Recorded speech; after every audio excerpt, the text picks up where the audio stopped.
Hello, and welcome everyone to another episode of the Definitely Talking podcast. I'm Shanna Groves, also known as Lip Reading Mom, today to announce that we are doing something differently with our podcast episode today, in that instead of having a special guest, my special guest will be interviewing me, and I will be answering questions in the guest seat. So, my friend, Dr. Ann McIntosh, with the Safe and Clear company, has very graciously offered to interview me about my new book that is coming out called How I Hear Confessions of a Lip Reading Mom. This is an updated edition of my original book, Confessions of a Lip Reading Mom, that came out in 2013. Anne, thank you so much for interviewing me today.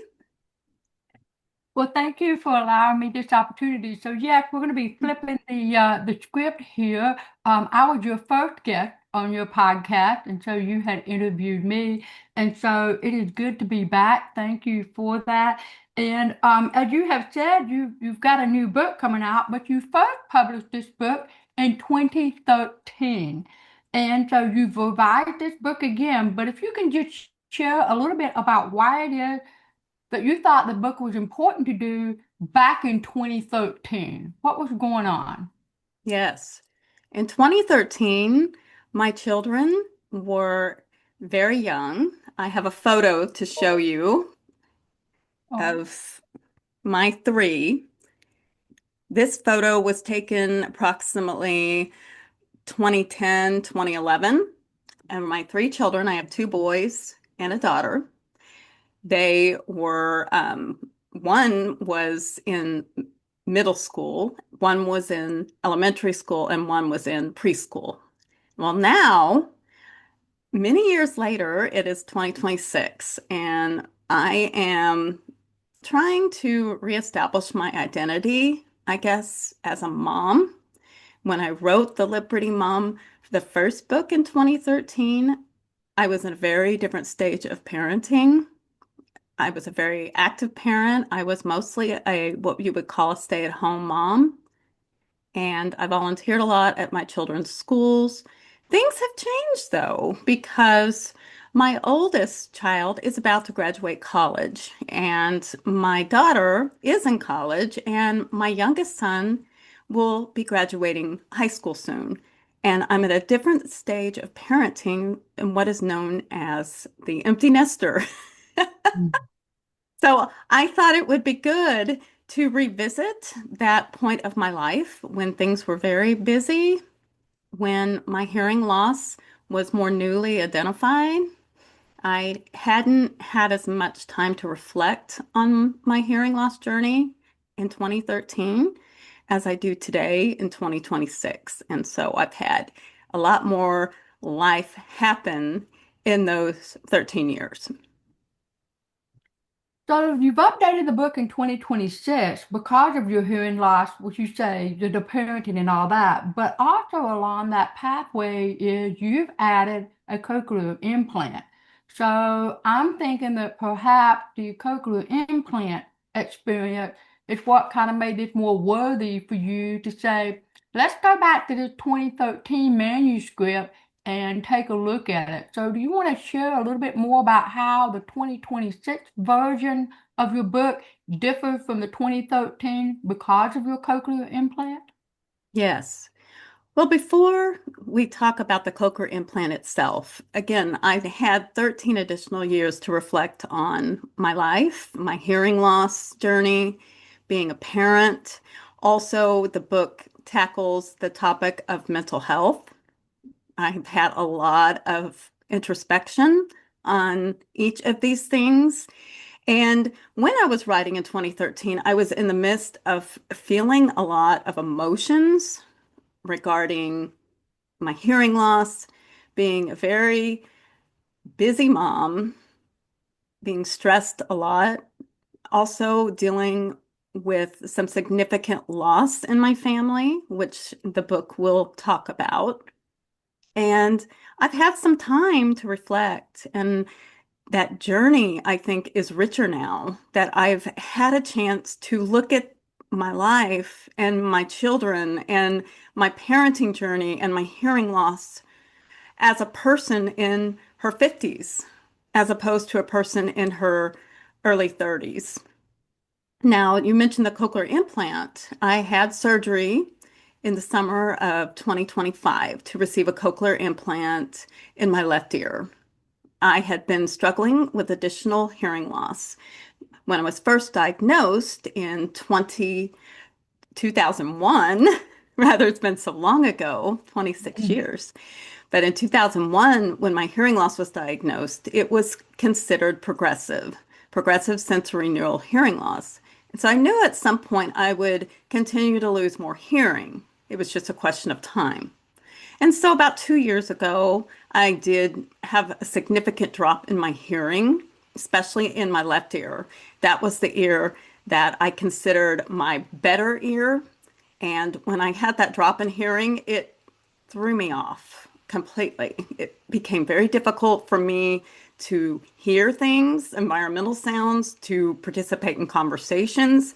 My hearing aids that I've worn for many years were no longer adequate to address the needs of my deafness. And if you want to call it that, it is because my speech perception, what I could understand in spoken language, was only at 7%. That is very little, and that would be considered profound hearing loss. And so I had the surgery done, and 2 weeks after surgery, I had the cochlear implant activated, and they did an additional mapping and programming of the device to match what some of my hearing deficiencies were and to modify and accommodate that. And I went through some other appointments in the months after that to add additional mapping and turn up some volume, turn down some volume, and things.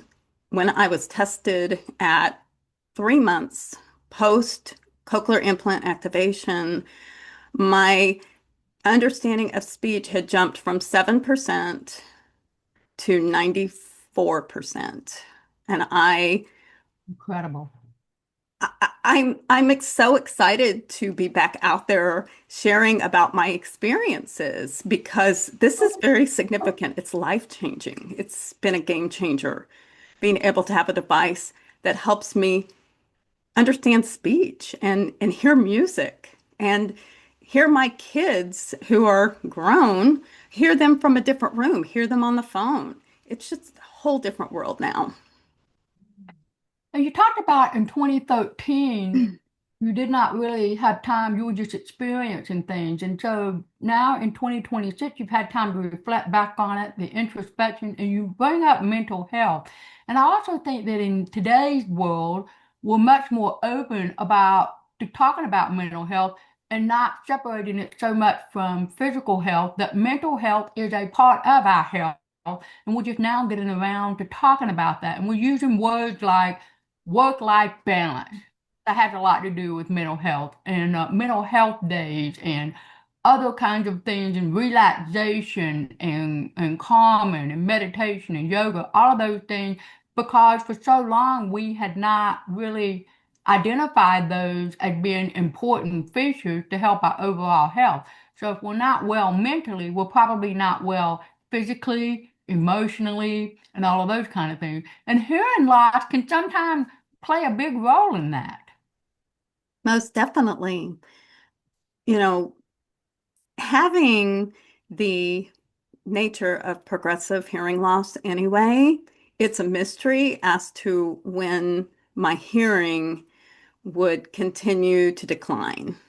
So that uncertainty gave me an enormous amount of anxiety.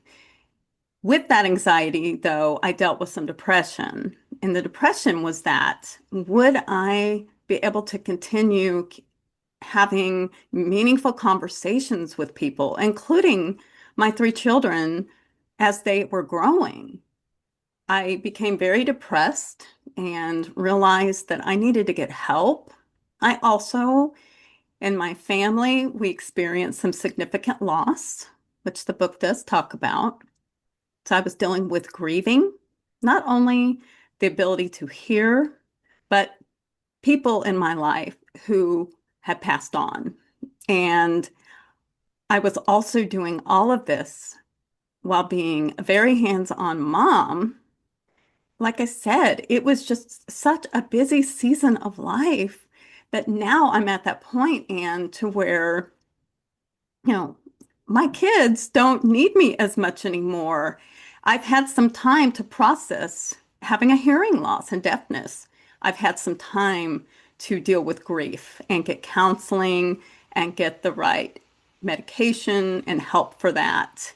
So I think it's very important when we talk about hearing loss and deafness to talk about the mental health impact, because it can be significant depending on when a person loses hearing or when it's diagnosed and how they learn how to live with it. Hmm.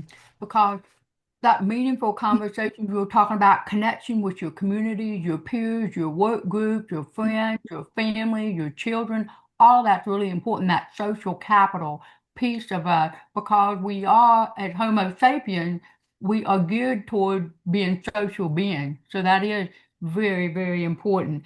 Can you tell us a little bit more about your targeted audience? So you wrote this book, but who are you really aiming this towards? Who do you want to read How I Hear Confessions of a Lip Reading Mom? I think this book is for many people. I think it's not limited to people who are living with hearing loss or deafness. It's not limited to their loved ones or caretakers. It is not even limited just to moms, parents, because I touch upon so many life subjects, dealing with having a child, dealing with community, dealing with employment and work situations, dealing with discrimination, dealing with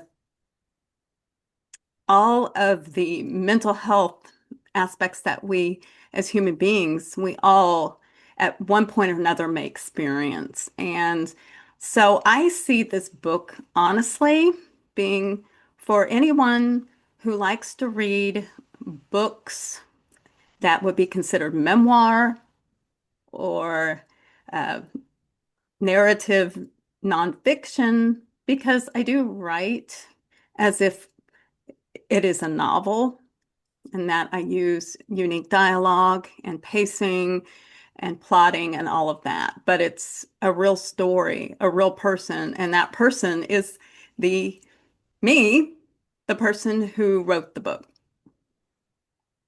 Now, if I was looking and reading through your manuscript, I could see it being really for anyone who may be impacted by hearing loss and how that affects their personal relationship and their professional. So, if we go with the statistic that 1 in 5 has a hearing loss, 100% of us are impacted by hearing loss. So, readily available to anyone really to go in and to read it with their particular lens and so forth.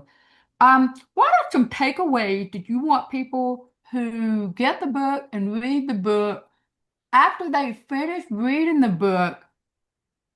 What is that takeaway piece that you want them to have? And maybe if you can tie that into the superpower that you talk about on definitely hearing.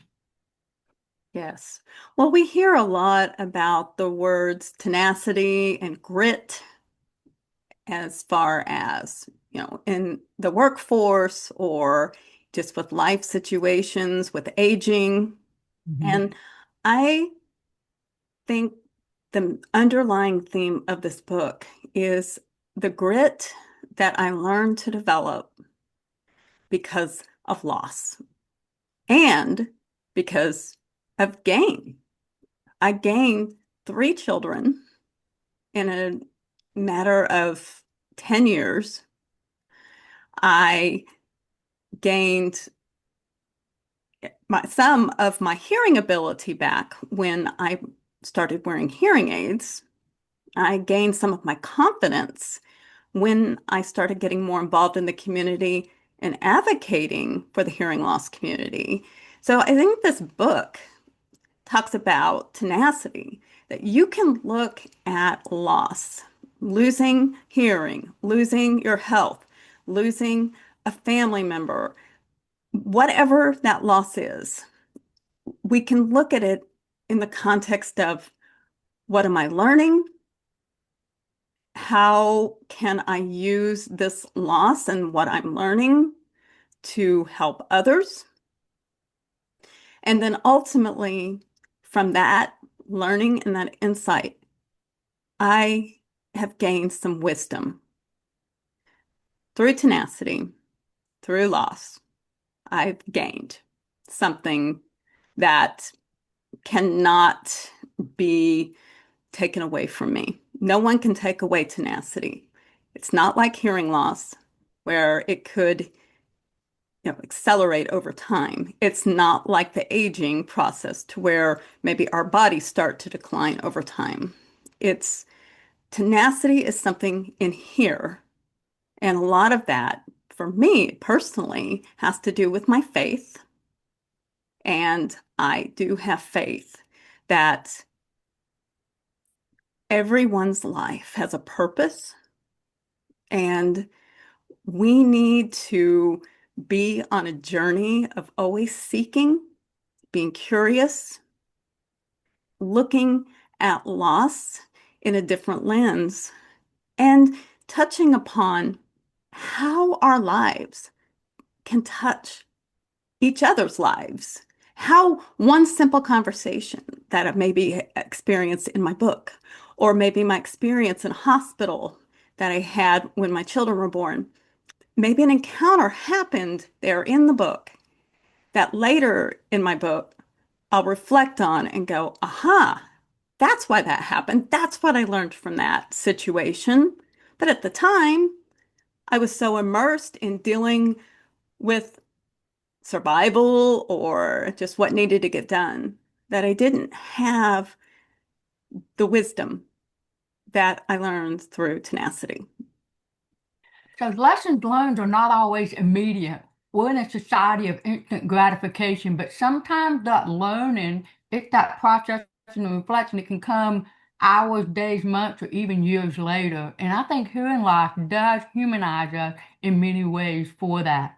Well, before we wrap up here, share with those people who are listening to your podcast today how it is that they can get a copy of How I Hear Confessions of a Lip Reading Mom. Where do we Yes, go to buy? yes. So Amazon will be the main place to go. The book is available as an ebook as well as a printed book. And so just going to Amazon, you can search for Shanna Groves. You can search for How I Hear Confessions of a Lip Reading Mom. And I will also be posting information about ordering the book on my website, lipreadingmom.com. And there's some other social media channels that I'm active on. I'm active on Facebook. I'll be posting information there. So you can look for Shanna Groves Lip Reading Mom on Facebook. I also am active on YouTube, such as this video, and I'll be posting information about the book there. I have a Spotify channel. I'll have information there. And I'm also on LinkedIn, and I will be posting information there. And Safe and Clear will absolutely be making a post as well, so we will be supporting you on that. Well, Shayna, it's been wonderful to have a flip script here where I get to do the questions and I'm not in the hot spot of answering. It's been a joy to be with you today. Thank you so much for talking about version 1 in 2013 and then version 2 in 2026 because it really does enrich and talk about and have those reflections. And maybe that can be wonderful for some people who might be early in their journey to know that there are more things to look forward to as they go in and process what may be going on with either themselves or with a loved one or with a coworker or something like that. So thank you so much for today. Have enjoyed it. Thank you, Anne, for first of all, offering to do this interview with me and also helping to get the word out about the book, How I Hear. I have enjoyed our collaboration so much, and I look forward to having you as an interview guest on a future episode of Definitely Talking. Absolutely. Absolutely. Thank you. Thank you all for joining us today, and we will see you next time on the Definitely Talking podcast. Take care.